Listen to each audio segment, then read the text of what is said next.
ഉന്നത്തിനു വേണ്ടിയാണ് അവൻ അന്ന് വീട്ടിൽ നിന്നിറങ്ങിയത്. അവൻ പൗരപ്രധാനിയല്ല, വെറും സാധാരണക്കാരൻ മാത്രം. പിടിപാടുകളോ അധികാരങ്ങളോ ഇല്ലാത്തവനായതുകൊണ്ട് അവന്റെ രക്ഷയ്ക്ക് അവിടേക്ക് ആരും എത്തില്ല. പക്ഷെ മറന്നുപോയൊരു കാര്യമുണ്ട്. അവന് ജന്മം നൽകിയത് 1000 ചരിത്രങ്ങൾ സൃഷ്ടിച്ച മണ്ണാണ്. ഭൂമിയുടെ അടിവേര് പിഴുതെടുത്ത പ്രളയത്തിന് നേരെ നെഞ്ചു വിരിച്ചവർക്ക്, സോഷ്യൽ മീഡിയ കൺട്രോൾ റൂമുകളാക്കിയവർക്ക്, കൂടപ്പിറപ്പിനെ മരണത്തിൽ നിന്ന് കൈപിടിച്ച് കയറ്റാനുള്ള കരളുറപ്പുമുണ്ട്.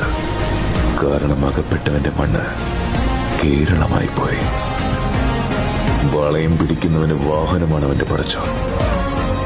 ഇന്നും ലക്ഷക്കണക്കിന് മനുഷ്യർ അവന്റെ ഹൃദയത്തിന്റെ തുടിപ്പ് അവസാനിക്കുന്നില്ല എന്ന് വിശ്വസിക്കുന്നതിന് കാരണവും ആ വാഹനം തന്നെയാണ്.